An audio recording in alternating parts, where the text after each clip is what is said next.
অন্তর্বর্তী সরকারের সময় করা হত্যাসহ সকল মামলা যাচাই বাছাই করে আগামী ১ মাসের মধ্যে স্বরাষ্ট্র মন্ত্রণালয়ে পাঠাতে জেলা প্রশাসকদের নির্দেশনা দেওয়া হয়েছে বলে জানিয়েছেন স্বরাষ্ট্রমন্ত্রী।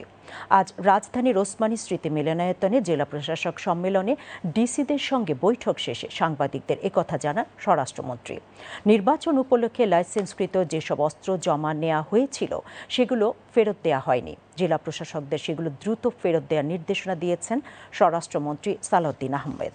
তিনি বলেন, যেসব অস্ত্রের লাইসেন্স ২০০৯ সালের ৭ই জানুয়ারির পরে এবং ২০২৪ সালের ৫ আগস্টের আগে রাজনৈতিক ও দলীয় বিবেচনায় যেসব অস্ত্রের লাইসেন্স দেওয়া হয়েছে সেগুলো ফেরত না দিয়ে পরীক্ষা নিরীক্ষা করার জন্য নির্দেশ দেওয়া হয়েছে। স্বরাষ্ট্রমন্ত্রী আরও বলেন, এছাড়া আসন্ন ঈদ যাত্রা নিরাপদ ও স্বস্তি নিশ্চিতে বিশেষ গুরুত্ব দিচ্ছে সরকার। তিনি জানান, মহাসড়কের নিরাপত্তা নিশ্চিত করতে আইনশৃঙ্খলা বাহিনীর কাছে বডি-অন ক্যামেরা থাকবে।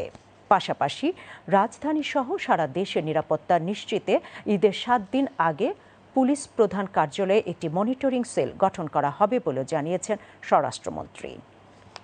গায়েমে মামলা যে সমস্ত দায়ের করা হয়েছিল আওয়ামী ফ্যাসিবাদী সময়ে, সেই মামলাগুলোর বিষয়ে আমরা আবার একটা পত্র দিয়েছিলাম।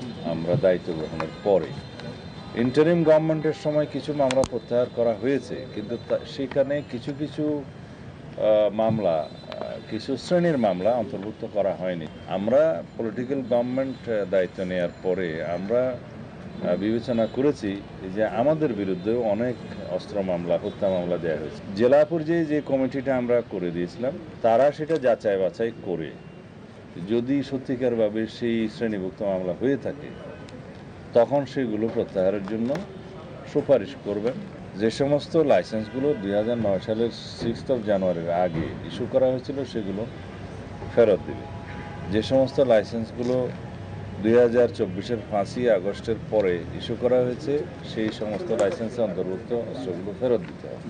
২০০৯ সালের 6 জানুয়ারি থেকে ২০২৪ সালের 5 আগস্ট পর্যন্ত এই সময়ের ভিতরে রাজনৈতিক বিবেচনায় এবং নীতিমালা বহির্ভূতভাবে যে সমস্ত লাইসেন্স ইস্যু করা হয়েছিল সেগুলো যাচাই বাছাই করার জন্য আমরা একটা জেলা পর্যায়ে কমিটি করে দিয়েছিলাম ইতিপূর্বে।